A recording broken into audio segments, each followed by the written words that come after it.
Dr. Joyce from Pennsylvania for his 5 minutes of questioning. Thank you, Mr. Chairman, and thank you, Ranking Member Matsui, for allowing me to join in this important hearing. Even in a time of technological innovation and advancement, people across this great land remain, unfortunately, unconnected.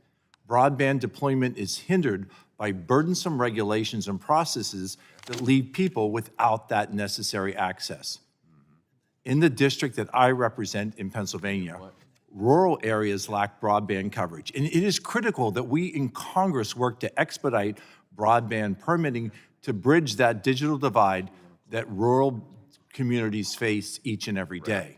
Last week, I introduced H.R. 5273, the Broadband Competition and Efficient Deployment Act.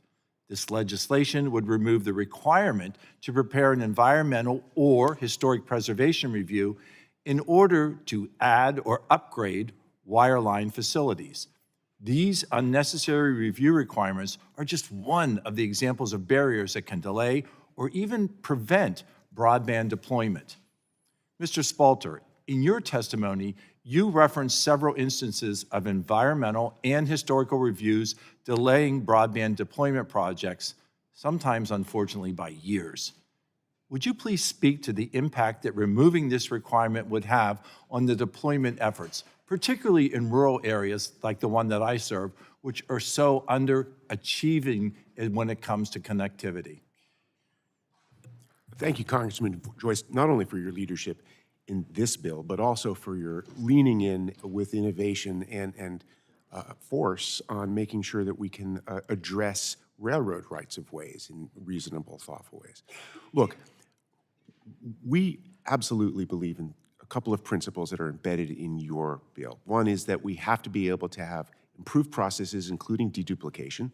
Second is we have to have what we've talked about earlier, which is certainty. We have to have clear timelines that are acceptable to consumers, to your constituents, to be able to deliver that broadband without undue intractable delay.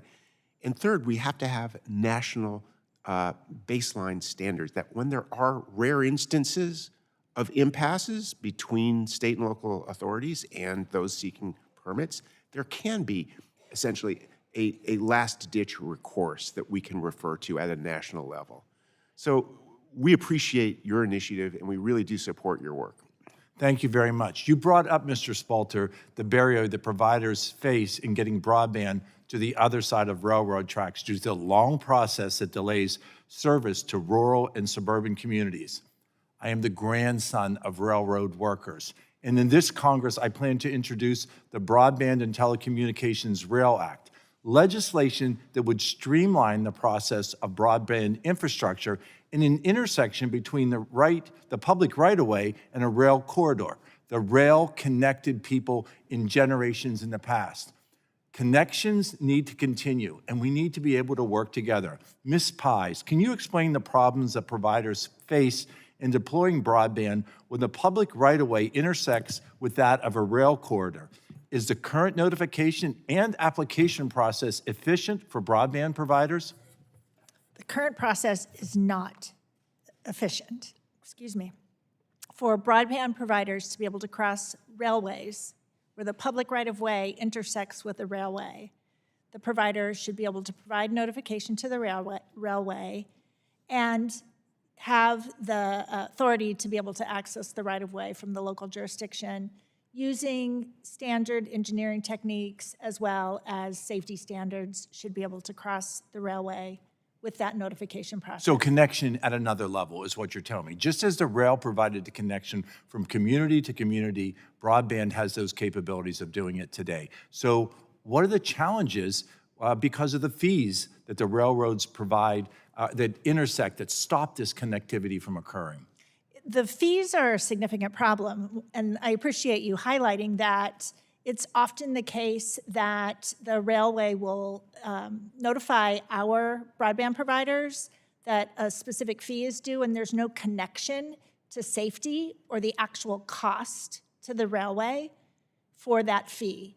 That creates additional costs for the broadband provider, which in many ways creates a deterrent. And in some instances, you're going to have broadband providers plan their network so that they don't have to cross the railway. We don't need any additional deterrents in rural areas. We have Exactly. to be able to address this. And as we work to address broadband permitting and deployment, it is essential that we make every effort to streamline the process, remove burdensome regulations, and ensure that broadband is deployed quickly. The Broadband Competition and Efficient Deployment Act will remove unnecessary review requirements so that we can take a step in the right direction. I look forward to introducing and working with railroads, with providers, and other stakeholders on the Rail Act to ensure that this process is fair, that it is efficient, and that is effective for all that are involved. We must work together towards solutions that expedite permitting to bring broadband infrastructure to every single American. Thank you for being here. Thank you, Mr. Chairman, and I yield back. Thank you.